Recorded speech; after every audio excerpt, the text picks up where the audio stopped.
ओम ओम ओम ओम ओम।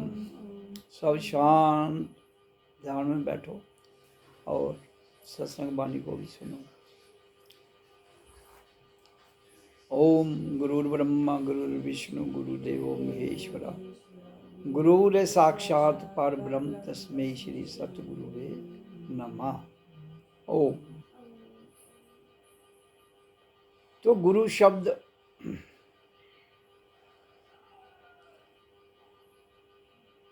की इतनी बड़ी महानता है। इसका अर्थ है गु मने अज्ञानता और रू मने ज्ञान। गु मने अंधेरा, रू मने रोशनी।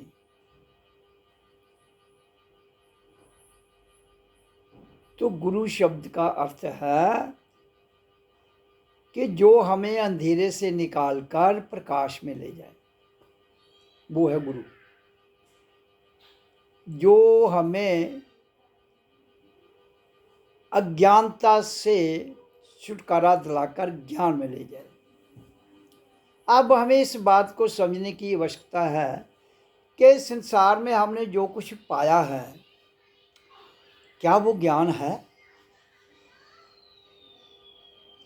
जब तक इस बात की समझ नहीं आएगी, तब तक आपकी की हुई भक्ति, आपका दिया हुआ दान, आपकी बोली हुई वाणी, आपके दिया हुआ कार्य, सारे का सारा किस में चला जाता है? दलदल में, अधोगति में।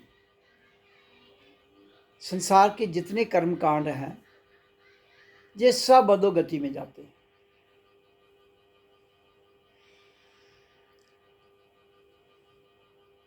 जिस तरह से हो सके उस प्यारे रब को याद कर, आके दुनिया में ना अपनी जिंदगी बर्बाद कर।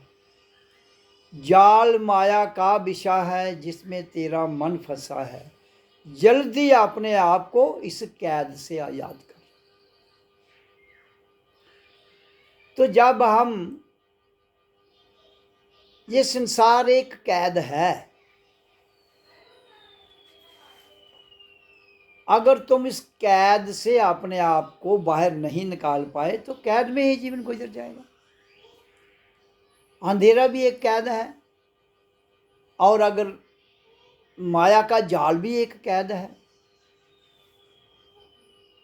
तो ये सारी चीजें एकत्रित करने से पहले हमें ये समझना पड़ेगा, ये जानना पड़ेगा कि हम जहाँ धरती पर किस लिए आए हैं। सबसे सर्वप्रथम प्रश्न हर नर नारी के लिए यही है कि वो अपने आप से पूछे, मैं कौन हूँ, कहाँ से आई हूँ, किस लिए आई और कहाँ जाना है। लोग कहते हैं इस बात का पता नहीं लगता। जो परमात्मा की ऊर्जा जन्म के समय आपके भीतर आई, उसमें पूरे विश्व का ज्ञान है। तुम करते क्या हो? जहां आपको थोड़ा सा फायदा मिलता है उसे सिद्ध करके अपना मतलब हल कर लेते हो। तो आपका जब स्वार्थ सिद्ध हो जाता है, मतलब हल हो जाता है, आप कहते हो ठीक है मेरा काम हो गया, इतनी ही दुनिया है। ऐसा नहीं। परमात्मा की ऊर्जा एक आनंद के रूप में वर्षा 24 घंटे बरस रही है, और उस आनंद के अंदर सब कुछ है। आनंद कैसे मिलेगा? अगर उसके अंदर आनंद है तो उसके अंदर हर वस्तु है जिसकी हमें जरूरत है। जिस चीज की हमें जरूरत है वो सब कुछ उसने दिया है हमें। जब सब कुछ मिल जाता है तो अपने आप आनंद आ जाता है। लेकिन किसी को कोई चीज मिलती है, दूसरी नहीं मिलती है, तो फिर कहता है यार मुझे ये नहीं मिला, वो नहीं मिला। इसलिए पहले जान लो मैं कौन हूं, किस लिए यहां आया हूं। जो जान जाता है उस जानने का नाम ज्ञान है, और जो उसको जानता नहीं वो अज्ञान है। चाहे वो कितनी डिग्रियां दुनिया की इकट्ठी कर लें, पीएचडी, फिलासफर, क्या से क्या, वो कितना धन उसके पास आ जाए, कितनी बड़ी पदवी आ जाए, तो सारे का सारा वो अंधेरा ज्ञान है। हाँ, जिस दिन वो जागेगा भीतर से, उसको समझ आ जाएगी कि चेतन ज्ञान क्या है। चेतन का मतलब जागा हुआ, जागृत अवस्था में। जब तक हम जागृत अवस्था में अपने आप को नहीं जान पाएंगे, तब तक कोई कहता है मैं दान कर रहा हूँ, कोई कहता है मैं किसी की पूजा कर रहा हूँ, कोई कहता है मैं देवी की पूजा कर रहा हूँ, कोई कहता है मैं भगवान की पूजा कर रहा हूँ। भाई भगवान पागल है जो पूजा करने की लोड़ है तुझे, किस लिए? वो कहते हैं मेरे को जानो। तो जानने के लिए आपको मेडिटेशन, ध्यान में जाना पड़ेगा। ओम का उच्चारण करते हुए ध्यान में जाओ, और ओम के उच्चारण के साथ एक ध्वनि आती है, एक करंट आती है, एक वाइब्रेशन आती है। तीन चीजें से उत्पन्न होती हैं, और तीन ही चीजों को मिलाने से परमात्मा बनता है। साउंड, लाइट एंड वाइब्रेशन, ध्वनि, प्रकाश और तरंगे, जब ये तीनों सामूहिक तौर पर मिल जाती हैं, उसी को परमात्मा की शक्ति कहते हैं, ऊर्जा, energy. That is called divine energy. और परमात्मा कुछ नहीं। और वो तीनों चीजें आपके पास हैं। क्या क्या? साउंड भी है, प्रकाश भी उसमें है, और वाइब्रेशन भी है, और प्राण वायु भी उसमें है। तो अब क्या हो गया, जब हम पैदा हुए उस दिन ये साउंड, लाइट एंड वाइब्रेशन एक ग्रिड था इनका, मतलब एक, तीनों एक जगह थी। तो उसको क्या कहते थे हम? जीवात्मा। जब बच्चा पैदा होता है तो वो 9 महीने के बाद जब माँ की कोख से बाहर आता है, तो उसके भीतर जीवात्मा जहाँ से एंटर करती है, जहाँ से, तो वो सूक्ष्म रूप में क्या होती है जीवात्मा? जैसे आपने एक बड़ी बरीक बिजली आकाश में चमकती है ना, बड़ी बरीक सफ़ेद बिजली, वैसे ही वो तार होती है। कई बार याद देखना, आकाश में एक बड़ी चमक आ रही है, इस तरह आती है करंट। वो ऐसी ही उसकी वो बिजली टाइप वो करंट होती है, जिसको विद्युत तरंग कहते हैं। उसी के भीतर, उसी को जीव आत्मा, उसी के अंदर जीव आत्मा है। अब जब जहाँ आती है वो, तो जहाँ वो ध्वनि पैदा करती है, एंटर होते ही वो ध्वनि में बदल जाती है। किसमें? जो ओम की ध्वनि। लेकिन जहाँ ध्वनि वो सुनाई देती है, भूली नहीं जाएगी, क्योंकि यहाँ से तो सुनाई देगी हमें कान को, लेकिन हम उसकी बैखरी ध्वनि में उच्चारण नहीं करते हैं। फिर क्या होता है उसके बाद? वही ध्वनि जब यहाँ आती है तो वो ज्योत में बदल जाती है। फिर वही ध्वनि जब मुंह और यहाँ आती है तो प्राण शक्ति में बदल जाती है। फिर वही प्राण शक्ति जब हमारी श्वास की नली है वहाँ पहुँचती है तो प्राण वायु बन जाती है, जिसको श्वास क्रिया कहते हैं। फिर वो प्राण वायु हमारे शरीर में पाँव तक चली जाती है, फिर वहाँ से वापस आती है, और जब आती है मुंह के द्वारा तो फिर बच्चा क्या करता है? ओ आ, ओ आ, ओ आ, ओ आ। और फिर जब वो आवाज़ निकालता है ये वाली, तो उसको जिंदा पाया जाता है, नहीं तो वो जिंदा नहीं होगा। अगर आवाज़ नहीं निकालेगा तो जिंदा नहीं होगा। अगर कई बार बच्चा आवाज़ निकालता है तो आपको पता है डॉक्टर उसको उल्टा करते हैं कि कोई एनर्जी रुक गई है। उसका अर्थ एनर्जी कोई नहीं रुकती है, प्राण वायु, श्वास उसकी रुक जाती है। क्योंकि अगर हमारा बीच का सिस्टम पूरा ठीक नहीं होगा तो कहीं ना कहीं प्राण वायु रुक जाएगी, तो फिर दिक्कत आएगी बच्चे को। ज़्यादा रुक जाएगी तो उसकी छुट्टी हो जाएगी, वो आएगी नहीं प्राण वायु बाहर, तो उसकी जीवन भी चला जाता है। ये है सिस्टम। अब जब वो आवाज़ यहाँ आती है तो ओ, जिसे ओ आ, इसी को थोड़ी बढ़िया भाषा में ओम कहते हैं। तो ये जन्म के समय आपको मिला हुआ है शब्द सबको, हिंदू, मुसलमान, सिख, ईसाई, बौद्ध, जैन, ब्राह्मण, खत्री, वैश्य, शूद्र, और भी अगर कोई जात है। जब दुनिया में बताओ कोई बच्चा ऐसा है जो इसके अलावा आवाज़ निकालता है। और तुम कहते हो हम हिंदू हैं, बच्चा पैदा होने के समय कहता है मैं हिंदू हूँ, कोई कहता है मैं मुसलमान हूँ, वो कहता है मैं मुसलमान हूँ, कोई कहता है मैं क्रिश्चियन हूँ, वो कहता है मैं क्रिश्चियन हूँ। कहना चाहिए ना, अगर ये सच है तो। अगर हिंदू, मुसलमान, सिख, ईसाई सच है तो उसको बोलना चाहिए ना।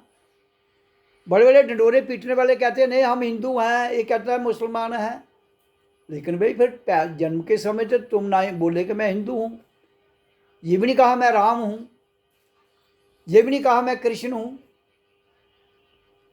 सिर्फ ध्वनि निकाली। जब वो ध्वनि निकाली, वही ध्वनि राम भी है, वही ध्वनि कृष्ण भी है, वही ध्वनि हिंदू भी है, वही ध्वनि मुसलमान भी है। हम सब इंसान हैं।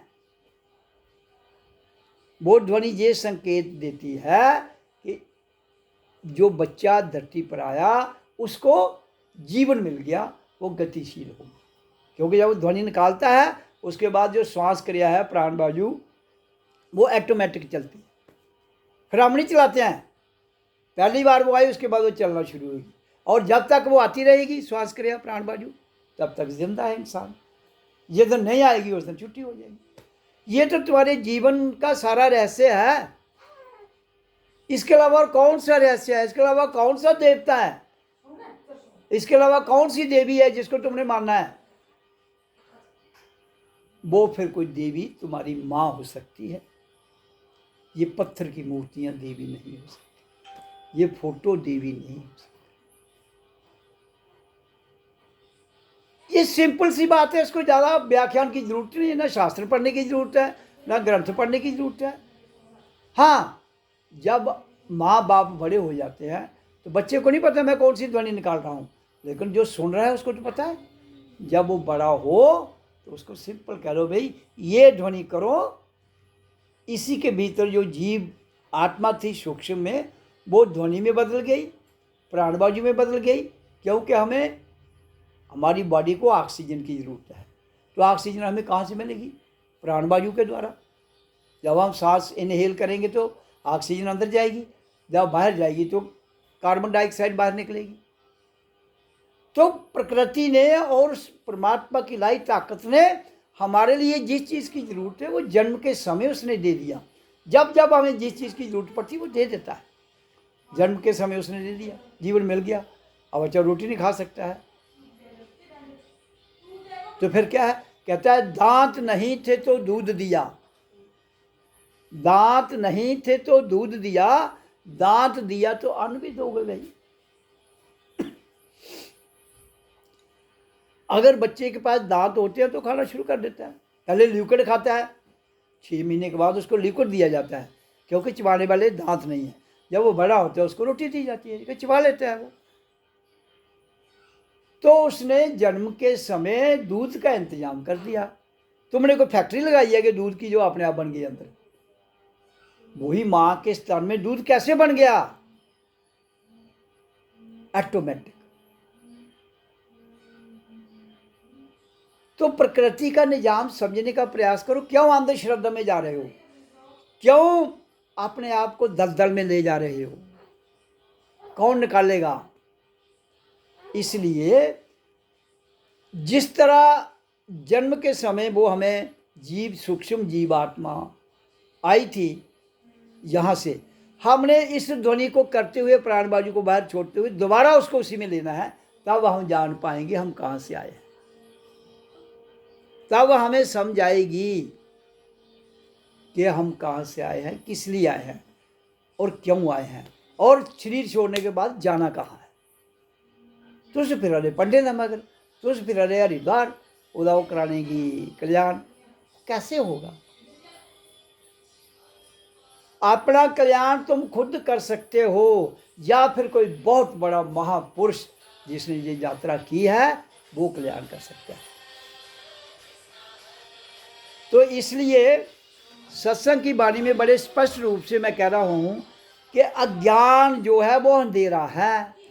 अज्ञान जो है वो अज्ञानता है। अज्ञानता जो है वो अंधेरा है, इसलिए अज्ञानता से ज्ञान में आ जाओ। ज्ञान क्या है? चेतन, चेतना और चैतन्य। आत्मा चेतन और चैतन्य है। मन चेतन नहीं है, सूक्ष्म है और जड़ है। बुद्धि चेतन नहीं है। कब तक? जब तक तुम स्वयं को नहीं जान पाओगे, तो तब तक बुद्धि भी जड़ है, सूक्ष्म है, दिमाग भी। तो जब तक ये सारी चीजें, दिल, दिमाग, मन, बुद्धि, इंद्रियों के विषय, हम जब तक इन सारी ऊर्जाओं को आत्मा के साथ नहीं जोड़ पाएंगे, तब तक ये जागृत नहीं होगी, ना चेतन शक्ति जागी। जगाना है हमें, जागना और जगाना है। सत्संग भजन और कुछ नहीं है, खाली जागना है। इयां तो एह्दे बगैर तो दुनिया जागी नहीं है। लड़ाई लैनी होवे, तेर मेर करनी होवे, उस वास्ते तो बड़ी सतर्क जागी दी है।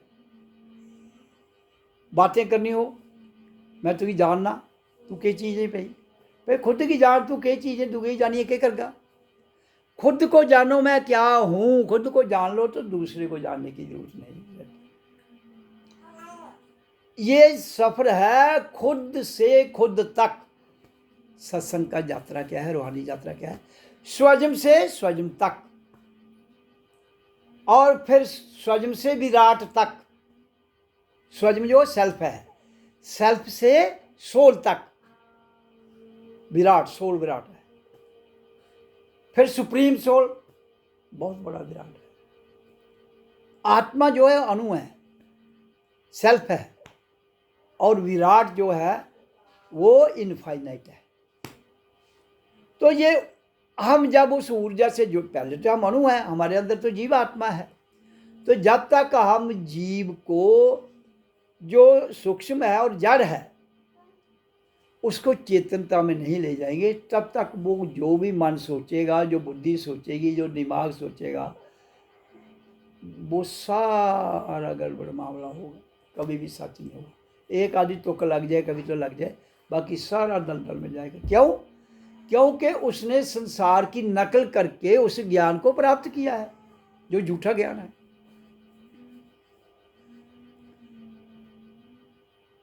मैं एक छोटा सा उदाहरण देना चाहता हूं अपने जीवन का। दुनिया में कितने फोटो देवी देवताओं के लगाए हैं।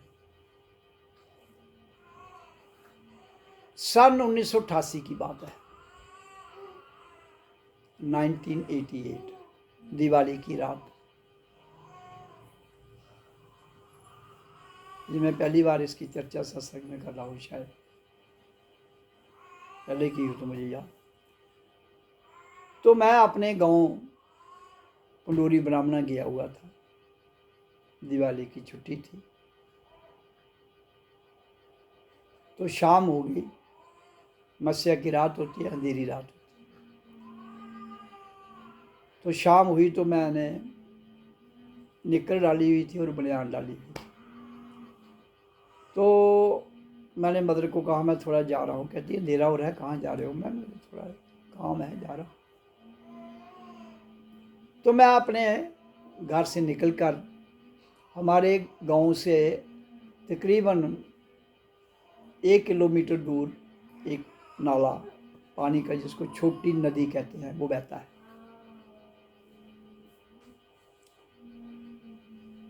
उसकी जहाँ मैंने जाना था वहाँ शमशान घाट था।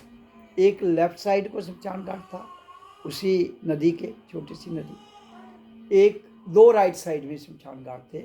जो लेफ्ट साइड में उसके था वो हमारे गांव का शमशान घाट था, जहाँ लोगों को बुलाया जाता था।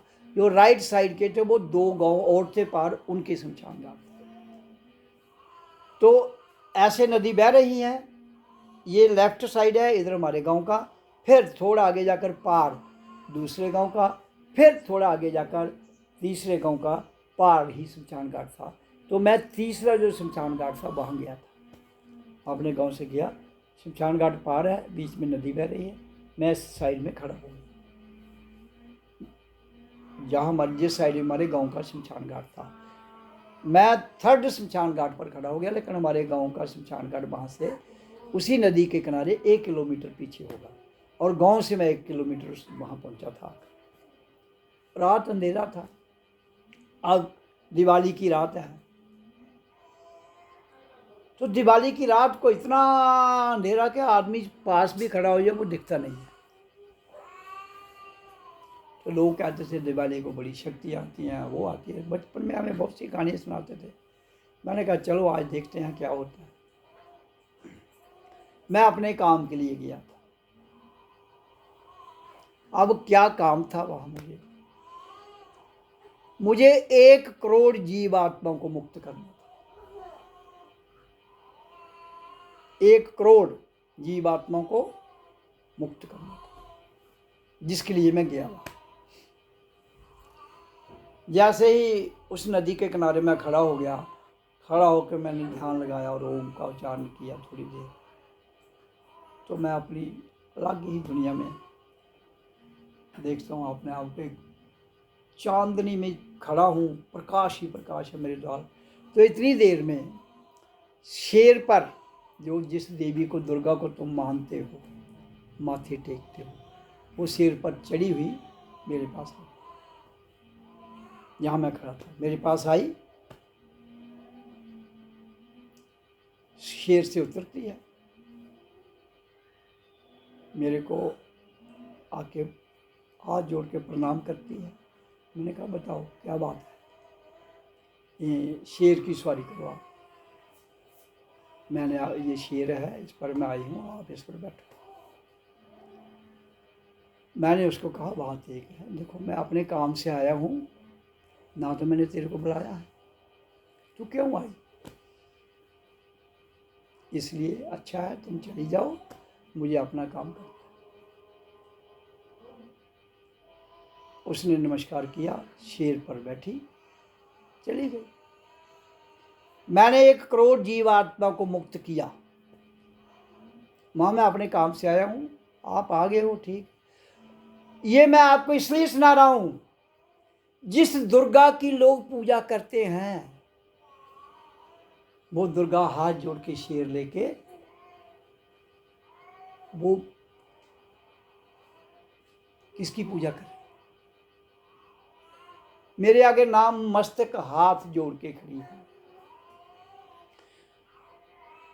इसलिए मैं कहता हूं कि ये जितने भी काल्पनिक भगवान हैं, जितनी भी काल्पनिक शक्तियां हैं, ये तो तरस रही हैं। इनको कोई ऐसा महापुरुष मिले ताकि उनकी गति हो जाए।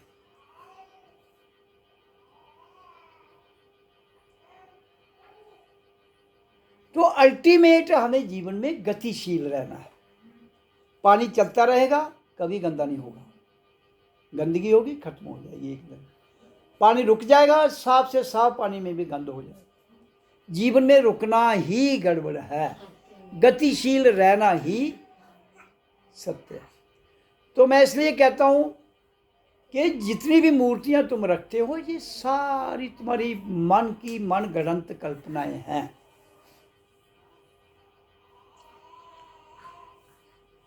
तुम स्वयं ईश्वर का स्वरूप हो, लेकिन तुम जानते ही नहीं हो अपने आप को, और अंधेरे में गोते लगा रहे हो। जागो, जब जाग जाओगे फिर अपने आप आपको ज्ञान की धारा, जो अंधेरा खत्म हो जाता है, प्रकाश अपने आप आ जाता है। अब कमरे में अंधेरा हो तो स्विच ऑन करो, प्रकाश हो जाएगा ना। स्विच ऑफ कर दो, अंधेरा हो जाएगा। तो इसका मतलब है अंधेरे को बुलाना नहीं पड़ता है, वो उधर ही है। प्रकाश भी उधर ही हुआ तो वो गायब हो गया।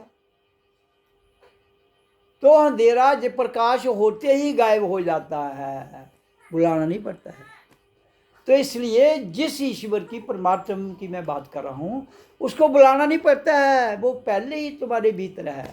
लेकिन तुमने अंधेरे की कल्पनाओं के द्वारा उसको ढक दिया।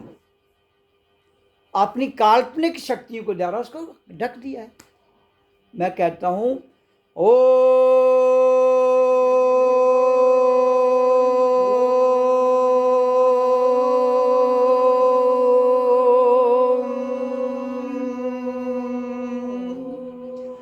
इस ध्वनि के अंदर शक्ति है, ये उस अंधेरे की शक्ति को हटा देती है।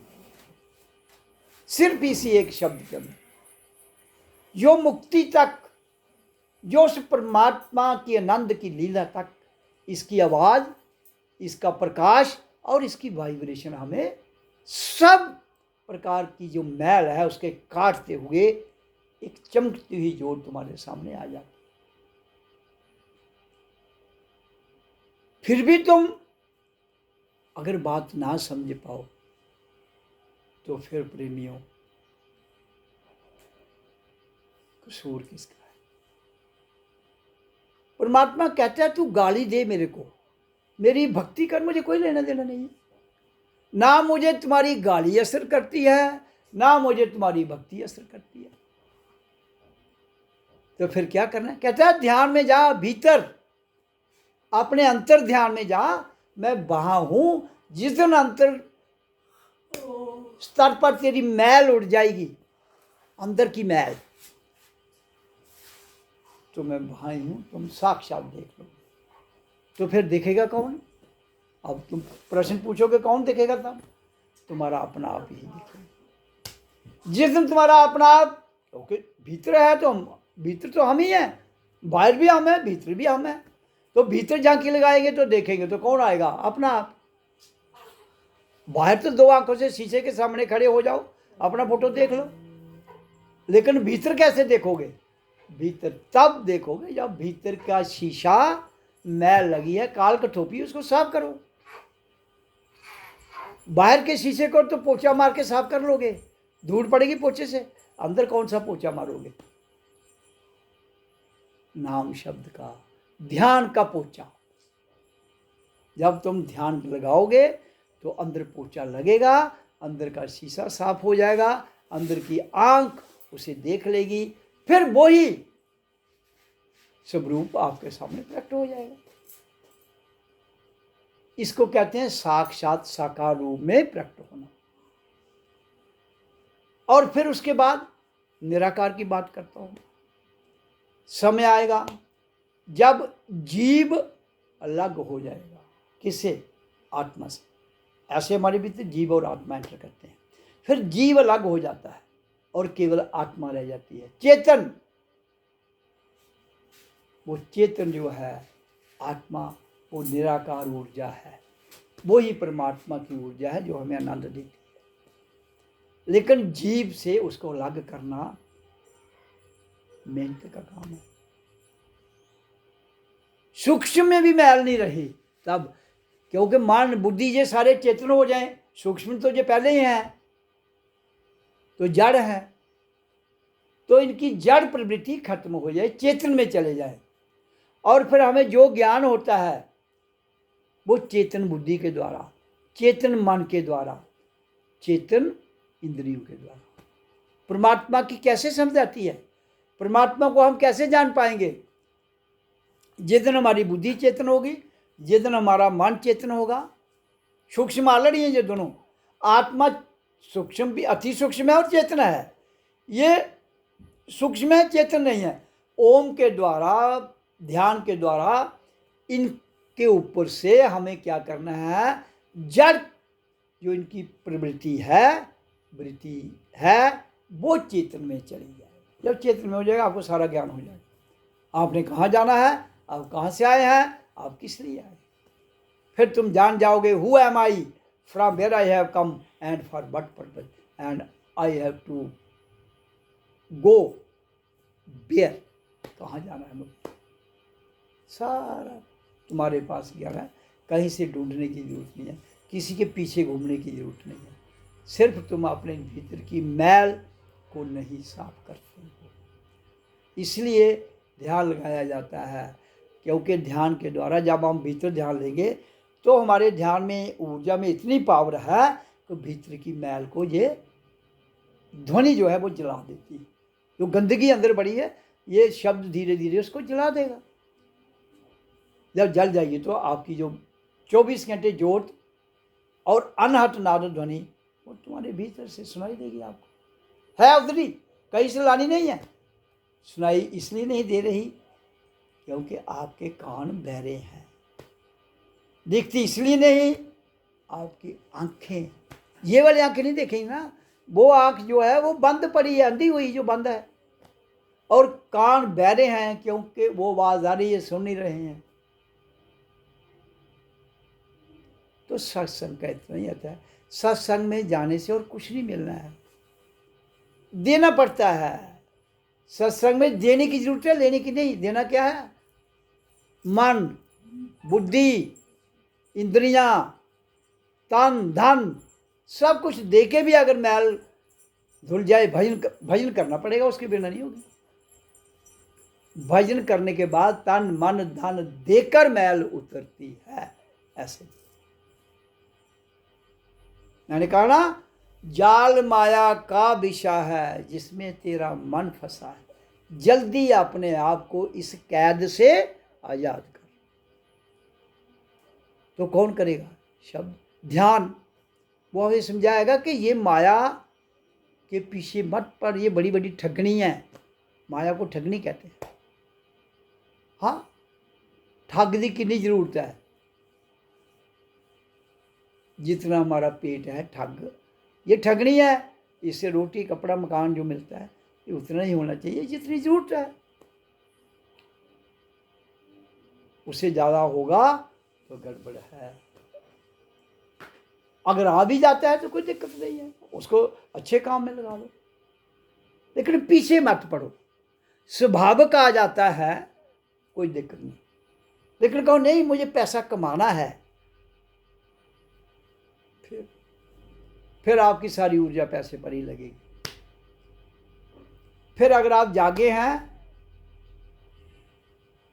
तो फिर उसके लिए बहुत ज़्यादा जागना पड़ेगा। बहुत ज़्यादा का अर्थ क्या है? जो पैसा जितना भी एक्स्ट्रा आता है वो ऐसे स्थान में दे दो जहाँ उसका सदुपयोग हो। आपको उतना ही रखना है जितनी जरूरत है, फिर भी आपको उतना ही रखना है, एक्स्ट्रा स्टॉक नहीं रखना है। तो फिर आदमी अधोगति में नहीं जाता है, ऊर्ध्व गति में जाता है, ऊर्ध्व गति में जाता है और उसमें गतिशील ऊपर को जाता है। मैं अब आपको एक छोटी सी अपनी जीवनी पर बात सुनाता हूँ। देखो, पृथ्वी से लेकर जो हमारा ब्रह्मांड है उसमें अनगिनत गैलेक्सीज हैं जिनको हम गिन नहीं सकते। और हमारी धरती और सूरज, ये एक सोलर सिस्टम में एक गैलेक्सी है। तो मैं आपको बता रहा था ना कि 58 खरब 80,000 अरब माइल वो हमारी पृथ्वी से दूर है गैलेक्सी।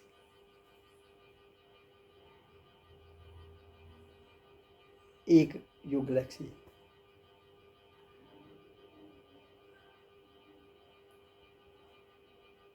तो अनगिनत गैलेक्सी।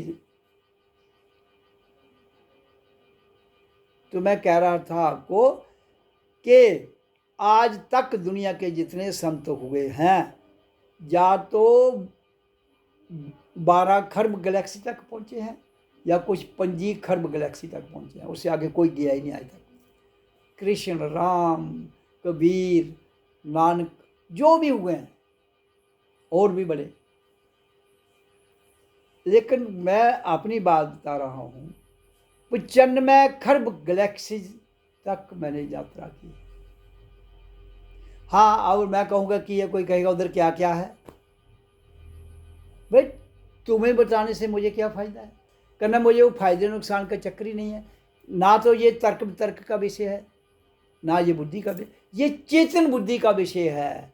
ये खुद ही जान सकता है, ये हर कोई जान सकता है, जितना वो हल्का होता जाएगा। 25 खरब गैलेक्सी तक आपको एक गैलेक्सी क्रॉस करनी पड़ेगी, और 25 खरब के बाद 10 खरब इतने में फ्लाइट हो जाएगी। तो क्या हुआ? 25 10 35 10 45 10 55 10 65 10 75 10 85 10 95, तो मैंने 95 खर्ग गैलेक्सी तक यात्रा की।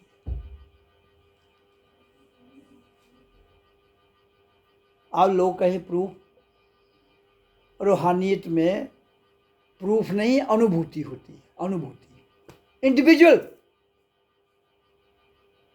व्यक्तिगत। अब 100 आदमी है तो वो 100 आदमी इंडिविजुअल करे। मैं कहता हूँ ये यात्रा अकेले की है, माँ को अकेले करनी है, बेटी को अकेले करनी है, बेटे को, भाई को, जिसको भी करनी है अकेले, क्योंकि तुम अकेले आए हो, अकेले ही जाओगे। जिस दिन जीवन छोड़ोगे, हो सकता हो तो 10 लाख लोग मरे हों, जिस समय एक आदमी तो 10 लाख लोग उसी वक्त, लेकिन यात्रा फिर अकेले, कोई नहीं जाएगा। शरीर छूट गया, जीव आत्मा की यात्रा अकेले की है, आने की भी अकेले ही। तो इसका मतलब है हम अकेले ही आए हैं, अकेले ही जाना है। हाँ, थोड़ी देर मेले में हमें कुछ लोग मिलते हैं, ये मेला है, सराय है, यहाँ यात्री मिलते हैं, हम यात्रियों के चक्कर में ही फंस जाते हैं। फिर वो यात्री ही इतने प्यारे लगते हैं, यार मेरा ये सब कुछ मजा आता ना। जवानी च आदमी आता मैं ये सब कुछ, हाँ जो मिल रहा है वो ही है, मैं ही खुदा में। तो जागो, जागेगा तो समझाएगी, नहीं जागेगा तो संसार में मेरा जो लक्ष्य है वो जगाने के लिए आया हूँ, केवल जगाने के लिए। अगर मैं 1 घंटे के अंदर वहाँ जो मैं गया 1 करोड़ जीव आत्मा को मोक्ष कर सकता हूँ, तो आप, मैं ये कहना नहीं चाहता हूँ, मेरी उस जो विराट है उसका कोई अंदाजा लगा नहीं सकता, अभी तक दुनिया में कोई पैदा नहीं किया। तभी मैं अपने सत्संगी को कहता हूँ, धैर्य से यात्रा करो, शांत ठहराओ,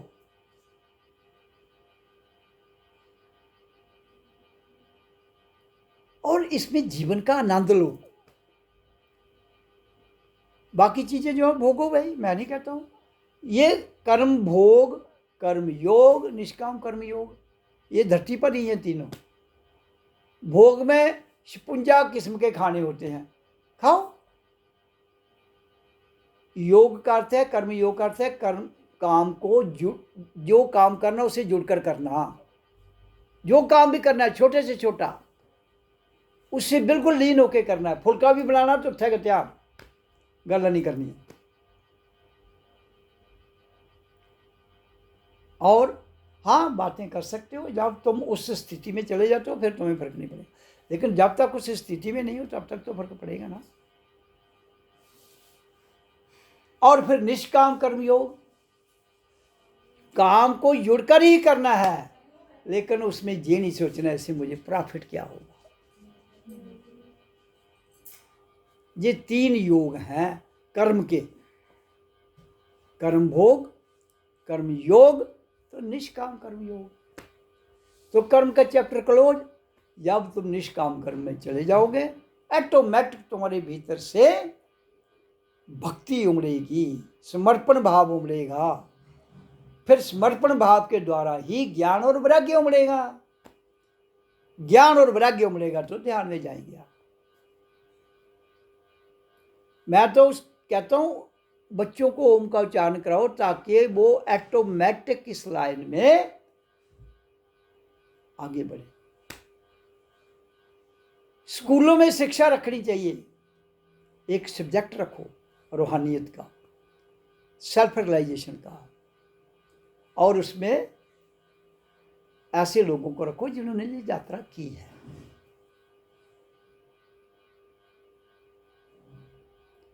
तो अब जो आश्रम हमने बनाया है, बेसिकली ये स्कूल है, school for spiritual thought revolution, school for self realisation.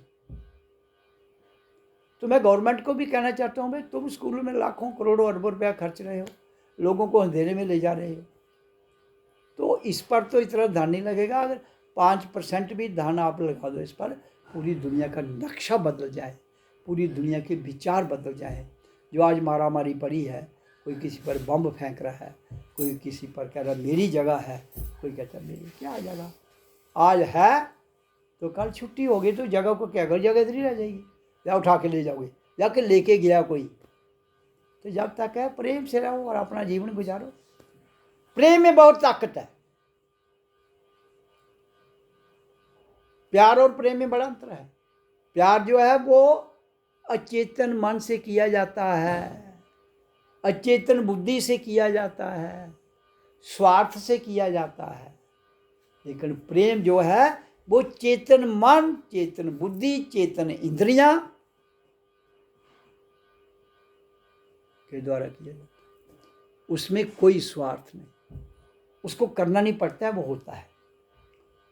जो करना पड़े वो क्रिया है, जो खुद हो वो ही परमात्मा का प्रेम है, जो खुद होता है। तो इसलिए जीवन के रहते हुए अपना समय ध्यान में जरूर दो। रोज 28-24 घंटे होंगे ना, 4 घंटे दे दो तो वो 4 घंटे से ही जीवन सफल हो जाएगा। लेकिन बच्चों को तो माँ बाप ही चला सकते हैं ना, नहीं तो आज वो युग आ रहा है, इस युग में इतनी टेक्नोलॉजी आ जाएगी, आपको फुलके बनाने की जरूरत नहीं है। कौन बनाएगा? रोबोट आएगा, आटा गूंदेगा, फुलके भी साइज से ही बनाओ। तुम देख लो, कोई निक्का बनना कोई बड़ा बनना, उतना तो नुकता चीनी भी नहीं कर सकते। जो एक साइज उसने बना के देना वही, और चोरी भी नहीं करनी उन्हें। और हम तो चोरी भी कर सकता किचन से, रोबोट ने ना चोरी करनी है। तो तुम देख लो मत ध्यानदार हो जाओ।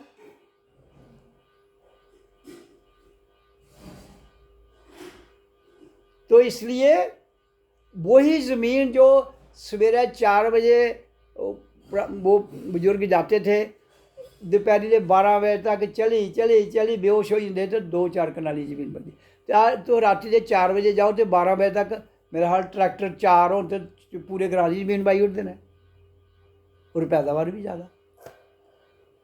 तो सब कुछ मशीनरी कर रही है, इंसान बेला हो जाना। ये मोबाइल देखो ना, जो दुनिया का एंटरटेनमेंट है इसमें तुम देख लो, जो मर्जी देखो।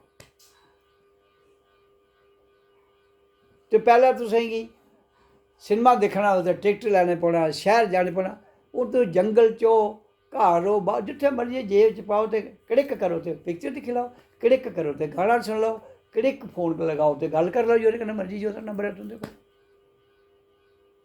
तो आज के युग में तो सार्थक कितना कुछ हो चुका है। पुराने ज़माने में तो कुछ भी नहीं था, पैदल चल चली धुंध निकली थी। अज तो रोज़ 1000 किलोमीटर गड्डी पर यात्रा कर सकते हो। 1000 किलोमीटर आदमी सुबह अगर मेरा हाल 12 बजे निकले तो रात के 12 बजे से लेकर फिर रात के 12 बजे तक 1000 किलोमीटर यात्रा हुई थी ना।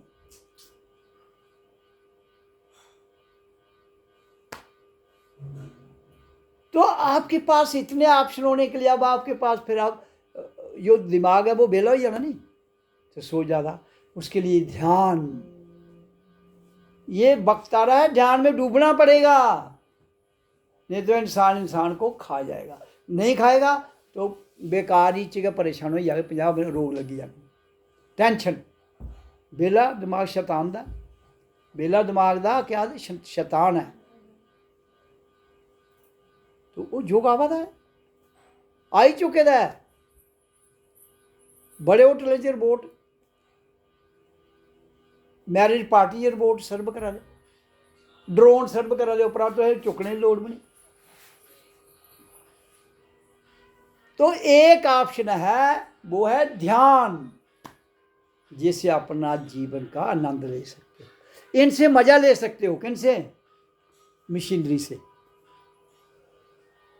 आनंद भीतर है, वो आनंद मिलेगा। ओ